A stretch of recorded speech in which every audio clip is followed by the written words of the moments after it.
Selamat pagi Bapak Ibu sekalian beserta rekan-rekan yang saya banggakan. Kembali lagi bersama saya Regen R. Hasis Tindaon, Asisten Litigasi dan Non-Litigasi PT Petpat Regional 1. Saya merupakan peserta PLDP 3 Pendukung Bisnis Angkatan 13 tahun 2025.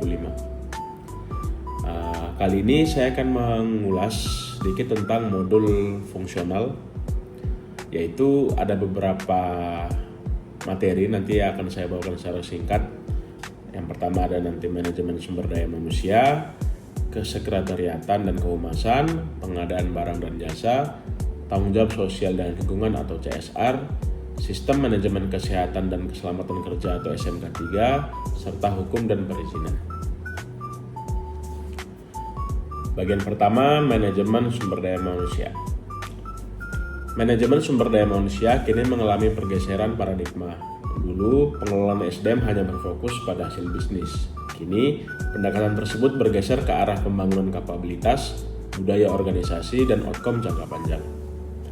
Dalam model yang dikembangkan oleh David Ulrich, Human Capital memiliki 6 peran utama. Yang pertama sebagai mitra strategis dalam menjembatani kebijakan bisnis dan strategi SDM. Kedua, sebagai agen perubahan yang mampu memimpin transformasi organisasi. Ketiga, sebagai ahli administrasi yang memastikan proses SDM berjalan efisien dan efektif. Keempat, sebagai champion karyawan yang mendukung kesejahteraan dan keterlibatan pegawai. Bagian kedua, manajemen kesekretariatan dan kehumasan. Sekretaris bukan hanya tenaga administrasi, tetapi juga aktor penting dalam menjaga kelancaran organisasi. Tugas utama mereka mencakup penyimpanan rahasia, pengelolaan surat menyurat, penjadwalan kegiatan, serta jembatan komunikasi antara pimpinan dan pihak internal maupun eksternal. Sekretaris juga memainkan peran dalam membina hubungan dengan bawahan, memberikan motivasi, serta menciptakan suasana kerja yang kondusif dan produktif. Ruang lingkup administrasi kesekretariatan sangat luas, mulai dari pengaturan rapat hingga pengelolaan tamu penting. Semua dijalankan berdasarkan prinsip legalitas, ketelitian, efisiensi, dan pelayanan prima. Selanjutnya, manajemen pengadaan barang dan jasa.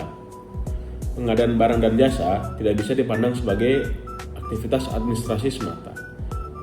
Kegiatan ini merupakan bagian dari manajemen rantai pasok yang sangat kompleks, terdiri dari tahapan perencanaan kebutuhan, penyusunan spesifikasi, penentuan harga, strategi pemaketan, hingga pemilihan penyedia.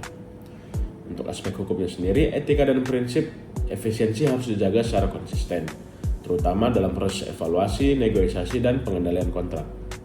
Rantai pasok yang mencakup hulu, proses internal hingga hilir, yang semuanya harus terintegrasi agar pengadaan berjalan optimal dan sesuai dengan peraturan perundang-undangan yang berlaku. Selanjutnya, terkait dengan corporate social responsibility atau tanggung jawab sosial yang biasa kita kenal sebagai CSR dan TJSL. CSR adalah bentuk komitmen perusahaan untuk berkontribusi terhadap pembangunan sosial dan pelestarian lingkungan. CSR bukan hanya sekedar donasi atau upaya menutupi kesalahan bisnis, melainkan strategi jangka panjang demi terciptanya lingkungan sosial dan bisnis yang sehat. Melalui CSR, perusahaan dapat menciptakan citra positif, memenuhi harapan masyarakat yang semakin kritis, dan membangun keberlanjutan dalam operasional bisnisnya. Di Indonesia sendiri, perusahaan yang bergerak di bidang sumber daya alam diwajibkan melaksanakan TJSL sebagai bagian dari tanggung jawab hukumnya. Ini juga sesuai dengan Undang-Undang Perseroan Terbatas. Selanjutnya, terkait dengan sistem manajemen kesehatan dan keselamatan kerja. Keselamatan dan kesehatan kerja merupakan hak dasar setiap pekerja. Menurut regulasi nasional dan standar internasional seperti ISO 45001 dan OSHAS 18001, SMK 3 adalah sistem yang mengelola risiko kecelakaan kerja, penyakit akibat kerja, dan potensi bahaya lainnya. Filosofi K3 menekankan bahwa semua kecelakaan dapat dicegah. Bekerja secara aman bukan hanya kewajiban individu, tetapi juga tanggung jawab kolektif seluruh karyawan dan manajemen. Tantangan terbesar K3 saat ini adalah efektivitas program yang dijalankan. Karena itu, pengukuran dampak dan evaluasi berkala sangat penting untuk memastikan keberhasilan program tersebut. Yang terakhir ada hukum dan perizinan. Dalam dunia korporasi sendiri, pemahaman terhadap aspek hukum dan perizinan menjadi sangat krusial. Dari pendirian perusahaan, perjanjian, hingga aspek perpajakan dan perlindungan kekayaan intelektual, semua harus dikelola dengan kepatuhan dan integritas. Perseroan Terbatas sendiri memiliki struktur organisasi yang terdiri dari RUPS, direksi, dan komisaris, yang dimana masing-masing memiliki kewenangan dan tanggung jawab yang diatur dalam undang-undang. Direksi memiliki tanggung jawab penuh dalam pengurusan perusahaan. Mereka wajib bertindak dengan itikat baik dan penuh kehati-hatian atau duty of care, serta loyalitas pada kepentingan perusahaan atau duty of loyalty. Ini bisa kita dengar biasanya itu sebagai good corporate governance atau GCG. Dalam praktek holding company, aspek hukum antara induk dan anak perusahaan juga harus dipisahkan secara jelas agar tidak terjadi pelanggaran yang dapat membatalkan perlindungan hukum.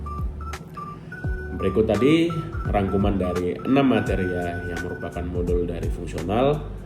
Saya harap ini bisa membantu rekan-rekan sekalian dan juga bisa membantu kita untuk menciptakan lingkungan kerja yang lebih baik dan lebih profesional.